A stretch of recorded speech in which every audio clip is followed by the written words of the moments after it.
Pernahkah Anda membayangkan bahwa dulu, kapal-kapal asing bebas berkeliaran di antara Pulau Jawa, Sumatera, dan Kalimantan, seolah itu adalah laut internasional yang tak bertuan?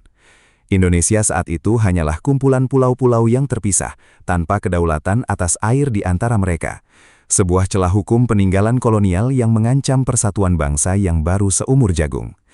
Namun, muncul seorang pria dengan kecerdasan hukum luar biasa yang berani menantang dunia untuk mengubah peta itu selamanya. Namanya adalah Prof. Mochtar Kusumaatmadja, arsitek di balik konsep wawasan Nusantara yang kita kenal sekarang. Hari ini kita akan mengungkap kisah perjuangannya selama 25 tahun di panggung dunia, demi memastikan setiap tetes air di antara pulau kita adalah milik Ibu Pertiwi. Selamat datang di kanal kami, di mana hari ini kita akan menyelami sejarah besar melalui kacamata salah satu putra terbaik bangsa. Dalam episode ini, kita tidak hanya akan melihat biografi seorang menteri, tetapi kita akan membedah strategi diplomatik jenius yang menyatukan laut kita. Anda akan memahami mengapa Prof. Mochtar Kusumaatmadja disebut sebagai pahlawan kedaulatan laut Indonesia yang tak tergantikan. Pastikan Anda menyimak hingga akhir untuk melihat bagaimana perjuangannya masih berdampak pada kedaulatan kita hari ini di Natuna dan wilayah perbatasan lainnya. Mari kita mulai perjalanan sejarah ini dari awal kehidupan sang profesor. Mochtar Kusumaatmadja lahir di Jakarta pada 17 Februari 1929, di tengah hiruk-pikuk masa penjajahan Belanda. Sejak kecil, ia telah menunjukkan ketertarikan yang mendalam pada ilmu pengetahuan dan bahasa, sebuah modal awal yang akan membawanya ke puncak diplomasi dunia. Tumbuh dalam keluarga yang menghargai pendidikan, Mochtar muda memiliki pandangan luas tentang dunia internasional, meski negerinya masih terbelenggu. Ia menyaksikan langsung bagaimana geografis Indonesia yang luas justru dimanfaatkan penjajah untuk memecah belah kekuatan rakyat. Semangat intelektualnya mulai terasah saat ia menempuh pendidikan dasar dan menengah, mempersiapkan dirinya untuk tantangan yang jauh lebih besar di masa depan. Di masa muda inilah, benih pemikiran tentang pentingnya kesatuan wilayah mulai tumbuh dalam dirinya. Setelah kemerdekaan, Mochtar melanjutkan studinya di Fakultas Hukum Universitas Indonesia, tempat ia mulai mendalami hukum internasional. Di sini, ia menyadari adanya kelemahan fatal dalam peraturan laut yang berlaku saat itu, yaitu Ordonansi Belanda 1939. Aturan tersebut hanya menetapkan laut teritorial sejauh 3 mil dari garis pantai masing-masing pulau. Artinya, laut di antara pulau-pulau Indonesia dianggap sebagai laut bebas, yang bisa dimasuki siapa saja tanpa izin. Mochtar lihat ini bukan sekedar masalah hukum, tetapi ancaman serius bagi keamanan nasional dan integritas wilayah Indonesia. Ia mulai menulis dan berdiskusi tentang perlunya mengubah paradigma hukum laut kolonial menjadi hukum laut yang bersifat nasional. Kecemerlangan akademiknya membawa Mochtar terbang ke Amerika Serikat untuk melanjutkan pendidikan di Yale Law School dan kemudian Harvard. Di sana, ia berinteraksi dengan pemikir-pemikir hukum terkemuka dunia dan memperdalam pemahamannya tentang hukum laut internasional. Pengalaman internasional ini sangat krusial. Ia belajar bagaimana berargumen menggunakan bahasa hukum yang dipahami oleh komunitas global. Ia menyadari bahwa untuk meyakinkan dunia, Indonesia tidak bisa hanya mengandalkan retorika politik, tetapi harus menggunakan dasar hukum yang kuat dan rasional. Mochtar kembali ke tanah air dengan membawa visi besar, sebuah konsep yang akan mengubah definisi negara kepulauan di mata internasional. Sekembalinya ke Indonesia, Mochtar terlibat dalam perumusan sebuah dokumen bersejarah yang kelak dikenal sebagai Deklarasi Juanda. Pada 13 Desember 1957, pemerintah Indonesia secara berani menyatakan bahwa semua perairan di sekitar, di antara, dan yang menghubungkan pulau-pulau adalah bagian dari wilayah nasional. Mochtar adalah sosok kunci di balik landasan hukum deklarasi ini, memberikan argumen bahwa Indonesia adalah satu kesatuan utuh atau arkipelago. Deklarasi ini menggemparkan dunia karena secara sepihak memperluas wilayah laut Indonesia dari yang tadinya hanya segelintir mil menjadi luas luar biasa. Tentu saja negara-negara besar seperti Amerika Serikat, Inggris, dan Australia langsung melayangkan protes keras terhadap klaim berani ini. Protes dunia tidak menyurutkan langkah Mochtar. Ia justru semakin gigih dalam membela konsep negara kepulauan tersebut. Ia mulai dikirim oleh pemerintah ke berbagai konferensi hukum laut internasional di Jenewa untuk menjelaskan posisi Indonesia. Dengan gaya bicara yang tenang namun tajam, ia berusaha meyakinkan para utusan negara lain bahwa konsep ini adalah demi kelangsungan hidup sebuah bangsa kepulauan. Mokhtar menjelaskan bahwa bagi bangsa Indonesia, laut bukanlah pemisah, melainkan pemersatu pulau-pulau. Di sini istilah tanah air bukan sekadar kiasan, melainkan sebuah realitas geografis dan hukum yang harus diakui secara global. Perjuangan ini barulah awal dari sebuah maraton panjang selama puluhan tahun. Tantangan terbesar muncul pada Konferensi Hukum Laut PBB atau UNCLOS yang dimulai pada tahun 1970-an. Mokhtar yang saat itu menjabat sebagai pemimpin delegasi Indonesia harus menghadapi resistensi dari negara-negara maritim besar yang menginginkan kebebasan navigasi tanpa batas. Mereka khawatir klaim Indonesia akan menghambat jalur perdagangan dunia dan pergerakan armada militer mereka. Mokhtar menggunakan taktik diplomasi yang sangat cerdas. Ia mulai membangun koalisi dengan negara-negara kepulauan lainnya, seperti Filipina, Fiji, dan Mauritius. Ia menyadari bahwa suara Indonesia akan jauh lebih kuat jika didukung oleh negara-negara yang memiliki nasib geografis serupa. Inilah yang kemudian dikenal sebagai kelompok negara-negara kepulauan. Mokhtar tidak hanya berdiplomasi di meja perundingan, tetapi juga melalui tulisan-tulisan ilmiah yang berwibawa. Ia menerbitkan berbagai karya yang menjelaskan teori hukum tentang negara kepulauan yang kemudian menjadi referensi utama bagi para praktisi hukum internasional. Kelebihannya adalah kemampuannya menyederhanakan konsep hukum yang rumit menjadi sesuatu yang masuk akal bagi kepentingan semua pihak. Ia menawarkan sebuah kompromi. Indonesia akan menjamin hak lintas damai bagi kapal asing, asalkan kedaulatan penuh atas perairan pedalaman tetap di tangan Indonesia. Pendekatan pragmatis namun berprinsip inilah yang perlahan-lahan mulai meluluhkan kekakuan negara-negara besar di PBB. Selama bertahun-tahun, Mokhtar menghabiskan sebagian besar waktunya terbang dari satu ibu kota ke ibu kota lainnya demi mencari dukungan. Ia adalah seorang diplomat yang sangat sabar. Ia tahu bahwa mengubah hukum dunia tidak bisa dilakukan dalam semalam. Di dalam negeri, ia juga dipercaya menduduki jabatan strategis, mulai dari Menteri Kehakiman hingga Menteri Luar Negeri. Posisi ini memberinya otoritas lebih besar untuk menyelaraskan kebijakan dalam negeri dengan perjuangan di forum internasional. Meskipun sibuk di pemerintahan, ia tetaplah seorang akademisi di hati. Ia terus mengajar dan membimbing mahasiswa di Universitas Padjadjaran, menyebarkan semangat wawasan Nusantara kepada generasi muda. Sebagai Menteri Luar Negeri dari tahun 1978 hingga 1988, Mokhtar menjadikan isu hukum laut sebagai prioritas utama diplomasi Indonesia. Ia menginstruksikan seluruh jajaran diplomat Indonesia untuk memasukkan agenda pengakuan negara kepulauan dalam setiap pertemuan bilateral maupun multilateral.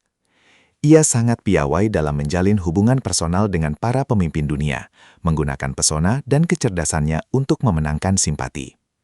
Di bawah kepemimpinannya, diplomasi Indonesia menjadi sangat disegani karena berbasis pada argumen hukum yang kuat dan konsisten. Ia membuktikan bahwa negara berkembang pun bisa memimpin pembentukan norma-norma hukum internasional yang baru. Puncak dari perjuangan panjang ini akhirnya tercapai pada tahun 1982 dengan disepakatinya Konvensi PBB tentang Hukum Laut atau UNCLOS 1982 di Montego Bay, Jamaika. Konvensi ini secara resmi mengakui rezim hukum negara kepulauan Archipelagic State, sebuah kemenangan gemilang bagi diplomasi Indonesia.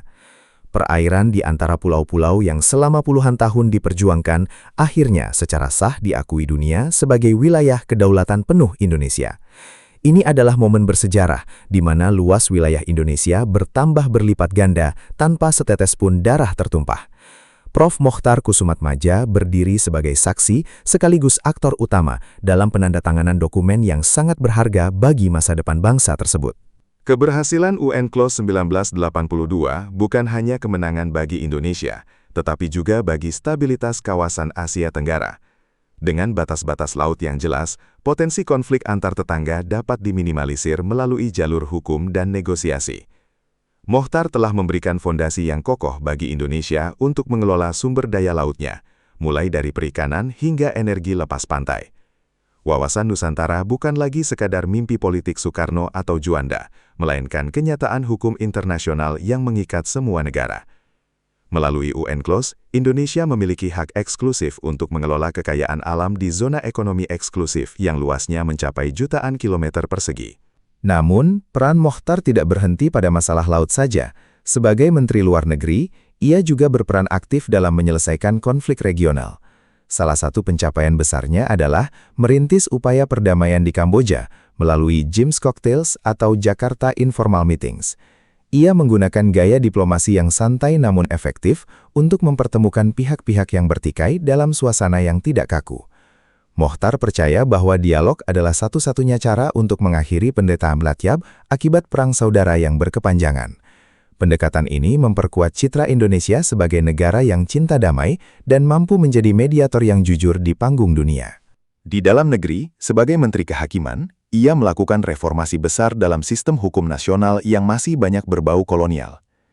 Ia mendorong lahirnya berbagai undang-undang baru yang lebih sesuai dengan kepribadian bangsa dan kebutuhan zaman. Ia sangat peduli pada pendidikan hukum, memastikan bahwa para hakim dan jaksa memiliki integritas dan pemahaman hukum yang mendalam. Baginya, hukum bukan sekedar kumpulan aturan, tetapi alat untuk mencapai keadilan dan kemakmuran bagi rakyat banyak. Pengaruhnya di Universitas Padjadjaran menciptakan apa yang dikenal sebagai Mazhab Padjadjaran dalam ilmu hukum, yang menekankan fungsi hukum sebagai sarana pembaharuan masyarakat. Muchtar Kusumaatmadja dikenal sebagai sosok yang sangat disiplin, namun tetap memiliki sisi humanis yang hangat. Di tengah jadwal diplomatik yang padat, ia selalu meluangkan waktu untuk membaca dan menulis karya-karya baru. Ia fasih dalam berbagai bahasa, mulai dari Inggris, Belanda, hingga Prancis, yang membuatnya mampu bergaul luas di pergaulan internasional. Teman-teman dan koleganya mengenal beliau sebagai pribadi yang rendah hati, meski prestasinya sudah setinggi langit. Ia seringkali lebih memilih untuk bekerja di balik layar, membiarkan hasil kerjanya yang berbicara kepada dunia. Keteladanan inilah yang membuatnya sangat dihormati oleh kawan maupun lawan politiknya. Perjuangan Muchtar selama 25 tahun di PBB seringkali disebut sebagai diplomasi maraton yang paling melelahkan namun paling sukses dalam sejarah Indonesia. Bayangkan, butuh 3 dekade konsistensi untuk meyakinkan ratusan negara dengan kepentingan yang berbeda-beda. Ia harus menghadapi keraguan, cemoohan, hingga ancaman sanksi ekonomi dari negara-negara yang merasa dirugikan oleh konsep negara kepulauan.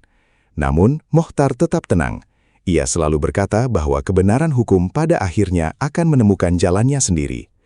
Ia adalah bukti bahwa kecerdasan intelektual yang dipadu dengan keteguhan hati bisa mengubah arah sejarah sebuah negara besar. Setelah pensiun dari jabatan menteri pada tahun 1988, Mochtar tidak lantas berdiam diri. Ia tetap aktif memberikan kuliah umum, menulis buku, dan menjadi penasihat hukum bagi berbagai lembaga internasional. Ia terus menyuarakan pentingnya Indonesia untuk tetap konsisten menjaga kedaulatan wilayah lautnya yang sudah susah payah diakui dunia. Ia juga aktif dalam kegiatan sosial dan kebudayaan, menunjukkan bahwa seorang teknokrat pun harus memiliki empati sosial yang tinggi.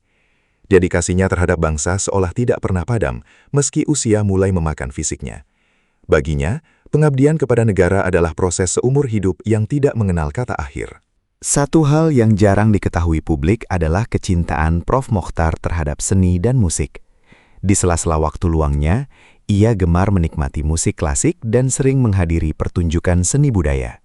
Baginya, seni adalah penyeimbang dari dunia hukum yang kaku dan penuh tekanan diplomatik. Ia percaya bahwa seorang pemimpin harus memiliki kehalusan budi yang bisa didapatkan melalui apresiasi terhadap karya seni. Sisi inilah yang membuatnya menjadi pribadi yang sangat utuh dan bijaksana dalam mengambil setiap keputusan besar. Kemampuan untuk melihat harmoni dalam nada-nada musik seolah ia terapkan dalam mencari harmoni dalam hukum internasional. Legasi atau warisan Prof. Mochtar di dunia pendidikan sangatlah nyata. Ribuan pakar hukum di Indonesia saat ini adalah murid atau cucu muridnya. Ia tidak hanya memberikan ilmu, tetapi juga menanamkan etika profesi yang tinggi kepada setiap mahasiswanya. Di Universitas Padjadjaran, namanya diabadikan sebagai bentuk penghormatan atas segala jasa-jasanya dalam membangun fakultas hukum yang disegani. Ia selalu menekankan bahwa sarjana hukum harus mampu menjadi solusi bagi masalah bangsa, bukan justru menjadi bagian dari masalah. Semangat integritas yang ia ajarkan tetap hidup di koridor-koridor kampus hingga saat ini, menginspirasi banyak orang untuk mengikuti jejaknya. Dunia internasional pun tidak menutup mata atas jasa-jasanya. Berbagai penghargaan bergengsi dari negara-negara sahabat dan organisasi dunia ia terima. Ia dianggap sebagai salah satu begawan hukum laut paling berpengaruh di abad ke-20. Namanya sering disejajarkan dengan tokoh-tokoh besar hukum internasional dari negara-negara maju. Namun, bagi Mochtar, penghargaan tertinggi bukanlah medali atau sertifikat, melainkan melihat kapal-kapal nelayan Indonesia bisa mencari ikan dengan aman di wilayah lautnya sendiri. Ia selalu merasa bangga saat melihat peta Indonesia yang utuh, tanpa garis-garis putus yang memisahkan pulau-pulau kita. Memasuki masa tua, Prof. Mochtar tetap menjadi rujukan utama ketika Indonesia menghadapi sengketa wilayah, seperti kasus Ambalat atau isu di Laut Natuna Utara. Meskipun fisiknya sudah lemah, pemikirannya tetap jernih dan tajam seperti silet. Ia sering memberikan masukan berharga kepada para diplomat muda tentang bagaimana menghadapi tekanan negara lain tanpa harus kehilangan martabat bangsa. Ia mengingatkan bahwa kedaulatan bukanlah sesuatu yang diberikan secara cuma-cuma, melainkan harus dijaga dan dipertahankan dengan kecerdasan serta keberanian. Pesannya selalu jelas, jangan pernah mundur sejengkal pun jika menyangkut wilayah kedaulatan tanah air. Pada 6 Juni 2021, Indonesia berduka. Sang arsitek kedaulatan itu akhirnya menghembuskan napas terakhirnya di usia 92 tahun. Kepergiannya meninggalkan lubang besar dalam dunia diplomasi dan hukum Indonesia. Seluruh negeri memberikan penghormatan terakhir kepada sosok yang telah memberikan jiwa bagi Laut Nusantara. Upacara pemakaman militer dilakukan untuk menghargai jasa-jasanya yang luar biasa bagi negara. Namun, meskipun raganya telah tiada, gagasan dan karyanya tetap hidup dan akan terus relevan selama Indonesia masih berdiri tegak sebagai negara kepulauan. Ia telah menyelesaikan tugasnya dengan sempurna, mewariskan sebuah negara yang utuh dari Sabang sampai Merauke. Pasca wafatnya, aspirasi untuk menetapkan Prof. Mochtar Kusumatmadja sebagai pahlawan nasional pun menguat dari berbagai kalangan. Banyak yang berpendapat bahwa tanpa perjuangan hukumnya, Indonesia mungkin tidak akan seluas dan seaman sekarang. Perjuangannya setara dengan para pahlawan yang angkat senjata di medan perang. Namun, ia melakukannya di medan perang kata-kata dan dokumen hukum. Gelar pahlawan nasional hanyalah pengakuan formal atas apa yang sudah lama tertanam di hati rakyat Indonesia. Namanya kini diabadikan menjadi nama jalan protokol di Bandung sebagai pengingat bagi setiap orang yang lewat akan jasa besarnya. Ini adalah bentuk penghormatan abadi bagi sang penjaga laut kita. Mari kita renungkan sejenak. Jika bukan karena keberanian Mochtar di tahun 1957, mungkin kita harus membayar biaya masuk atau meminta izin hanya untuk berlayar dari Jakarta ke Pontianak. Kita mungkin akan melihat pangkalan militer asing berada tepat di jantung perairan kita. Kekayaan gas alam di Natuna mungkin sudah diklaim oleh negara lain sejak lama, tanpa ada dasar hukum untuk melawannya. Segala kemudahan dan keamanan yang kita nikmati hari ini di wilayah laut adalah buah dari kesabaran dan ketelitian seorang Mochtar Kusumatmadja. Beliau mengajarkan kita bahwa diplomasi yang cerdas jauh lebih kuat daripada konfrontasi militer yang merusak. Pelajaran terpenting dari hidup beliau adalah tentang pentingnya penguasaan ilmu pengetahuan bagi seorang pemimpin. Mochtar membuktikan bahwa dengan ilmu hukum yang mumpuni, ia bisa menaklukkan kekuatan superpower dunia di meja perundingan. Ia tidak datang dengan tangan kosong, ia datang dengan data, fakta, dan argumen yang tidak terbantahkan. Hal ini menjadi pengingat bagi generasi muda Indonesia bahwa untuk membangun bangsa yang disegani, kita harus menjadi ahli di bidang yang kita tekuni. Jangan pernah berhenti belajar dan mengejar keunggulan intelektual, karena itulah senjata paling ampuh di era modern ini. Indonesia butuh lebih banyak Mochtar-Mochtar baru di masa depan. Wawasan Nusantara kini telah menjadi kurikulum wajib di sekolah-sekolah. Namun seringkali kita hanya menghafalnya tanpa memahami keringat di baliknya. Melalui video ini, kita diharapkan bisa lebih menghargai setiap inci wilayah laut kita sebagai warisan yang mahal harganya. Setiap kali kita melihat peta Indonesia yang membentang luas, ingatlah bahwa ada seorang profesor yang menghabiskan separuh hidupnya agar peta itu tidak terpecah-pecah. Tugas kita sekarang bukan lagi memperjuangkan pengakuan dunia, melainkan menjaga dan mengelola kekayaan laut tersebut untuk kesejahteraan seluruh rakyat. Kedaulatan laut adalah tanggung jawab kolektif kita sebagai bangsa bahari. Kisah Prof. Mochtar Kusumatmadja adalah kisah tentang cinta yang besar kepada tanah air melalui jalur yang unik, yaitu hukum. Beliau menunjukkan bahwa nasionalisme tidak selalu harus berteriak lantang atau turun ke jalan. Nasionalisme bisa diwujudkan dalam kesunyian perpustakaan, dalam ketelitian menyusun draft undang-undang, dan dalam ketenangan menghadapi tekanan internasional. Beliau adalah teladan bagi setiap aparatur sipil negara dan diplomat tentang arti sebuah integritas dan loyalitas tanpa batas. Meskipun beliau telah beristirahat dengan tenang, semangatnya akan selalu mengalir bersama arus laut di seluruh perairan Nusantara yang beliau cintai. Sebagai penutup, mari kita jadikan kisah ini sebagai pengingat akan kebesaran bangsa kita. Indonesia bukan hanya sekadar negara, melainkan sebuah mahakarya diplomasi dan hukum yang diakui dunia. Sosok Prof. Mochtar Kusumatmadja akan selalu dikenang sebagai pelaut ulung di samudra hukum internasional yang berhasil membawa kapal besar Indonesia ke pelabuhan kedaulatan. Mari kita teruskan semangat beliau dalam mencintai dan membela tanah air kita dengan cara yang cerdas dan bermartabat. Terima kasih telah mengikuti perjalanan hidup sang legenda ini bersama kami. Semoga informasi ini bermanfaat dan menambah rasa cinta kita terhadap NKRI. Terima kasih sudah menonton video ini sampai selesai. Jika Anda merasa terinspirasi oleh perjuangan Prof. Mochtar Kusumatmadja, jangan lupa untuk memberikan like dan bagikan video ini agar semakin banyak orang yang mengenal pahlawan kedaulatan kita. Tuliskan di kolom komentar pendapat Anda tentang konsep wawasan Nusantara ini. Dan yang paling penting, like dan subscribe untuk update seru lainnya tentang tokoh-tokoh hebat dan sejarah menarik Indonesia. Sampai jumpa di video berikutnya, salam kedaulatan.